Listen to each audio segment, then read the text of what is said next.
السلام علیکم ناظرین، آپ دیکھ رہے ہیں سچ بات اور میں ہوں اجاز کیسرانی۔ جیسا کہ آپ جانتے ہیں کہ عمران خان کے لیے خاردار راستہ شروع ہو گیا ہے۔ آج ان کی جو کنٹیمپٹ آف کورٹ توہین عدالت کی جو کیس تھا، آج اس کی سماعت ہوئی۔ تو اس میں عمران خان کو انہوں نے 31 اگست کو خود طلب کر لیا ہے اور شو کاز نوٹس جاری کر دیا ہے۔ یہ بھی آگے چل کر اس کیس میں بتائیں گے کہ اس کیس میں کون کون پہلے نااہل ہوا ہے۔ اور آج دہشت گردی کی عدالت میں بھی پیشی تھی اور وہاں بھی عمران خان پیش نہیں ہوئے۔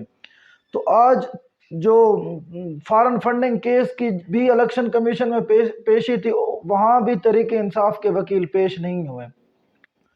تو آج سب سے پہلے آپ کو جو عدالت کا احوال ہے وہ بتاتے ہیں۔ عدالت میں جو جسٹس محسن اختر کیانی ہے، اس کی سربراہی میں 3 رکنی بینچ نے سماعت کی۔ اس بینچ نے آج شو کاز نوٹس جاری کر دیا اور تھوڑے سے دلائل عمران خان کو صفائی کا موقع دیا ہے۔ تو دیکھتے ہیں کہ عمران خان اس کیس میں معافی مانگتے ہیں یا نہیں مانگتے ہیں۔ اگر مانگتے ہیں تو کیا عدالت قبول کرتی ہے یا نہیں کرتی؟ اگر نہیں مانگتے تو کیا ہوگا؟ تو اگر نہیں مانگتے تو یہ جو پہلے اس کیس میں بتائیں کہ کون کون نااہل ہو چکا ہے۔ سابق وزیر اعظم یوسف رضا گیلانی بھی اسی کیس میں 5 سال کے لیے نااہل ہوئے تھے۔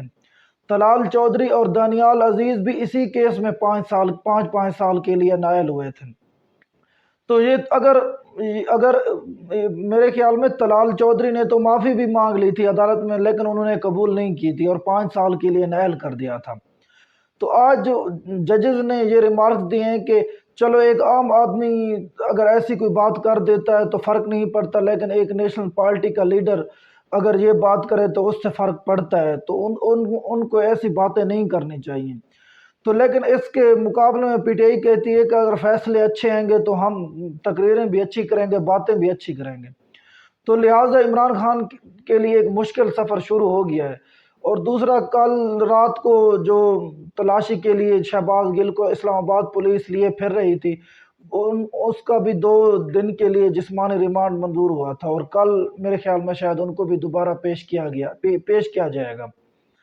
تو اب جو ہے نا ایک بات بتاؤں کہ یوٹیوبر کے لیے بھی جو ہے نا راستہ جو ہے نا گٹھن ہوتا جا رہا ہے۔ جو جمیل فاروقی تھے بول نیوز کے، جو وہ بھی تھے اور یوٹیوب بھی چلاتے تھے، اس کو بھی کراچی میں گرفتار کر کے اسلام آباد لے کے 2 دن کا جو جسمانی ریمانڈ ہے نا وہ حاصل کر لیا گیا ہے۔ تو لہٰذا جو پی ٹی آئی اور اس کے حامی جو ہے نا ان کے لیے جو ایک کٹھن راستہ ہے وہ شروع ہو گیا ہے۔ تو لہٰذا دیکھتے ہیں آپ پی ٹی آئی کیا فیصلہ کرتی ہے، عمران خان کیا فیصلہ کرتے ہیں، 31 اگست کو معافی مانگتے ہیں یا نہیں مانگتے۔ میرے خیال میں وہ معافی مانگ لیں گے اگر عدالت اس کو قبول کرتی ہے، اور میرے خیال میں عدالت اس کو قبول کر لے گی۔ اگر نہیں قبول کرتی تو عمران خان کے لیے یہ سزا ہو سکتی ہے، عمران خان کے لیے یہ بہت برا ہو سکتا ہے۔ تو لہٰذا اب جو ماحول ہے نا وہ باقاعدہ جو پی ٹی آئی کو تو حکومت کے توجہ سے ہٹانے کے لیے جو ہے نا یہ سارا نظام ان پہ پریشر بلڈ کر دیا گیا ہے۔ تو دوسری طرف کل سے بتایا جا رہا تھا کہ عمران خان کی گرفتاری کے لیے آصف زرداری مخالفت کر رہے ہیں۔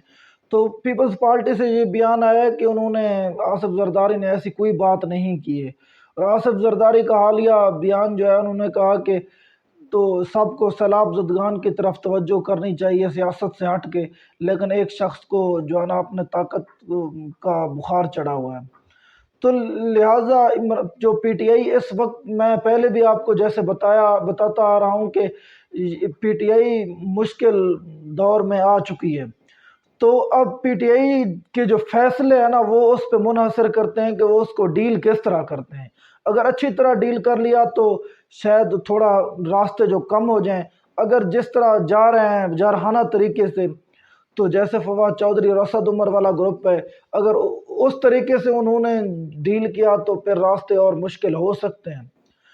تو عمران خان نے جو پچھلے دن سپیچ کی تھی کہ اگر میں بھی شہباز گل تو مجھے بھی انہوں نے پھینٹے ہی لگانا تھا، اگر عوام نہ نکلتی تو مجھے گرفتار ہی کرنا تھا انہوں نے۔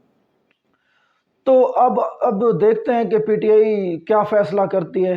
آگے جو ہے نا سب یہ چل کر کس رخ اونٹ کروٹ، جو اونٹ ہے کس کروٹ بیٹھتا ہے، تو یہ سارا ماحول بن رہا ہے، نظام بن رہا ہے۔ ٹھیک ہے، اگلی ایپیسوڈ تک اللہ حافظ، شکریہ۔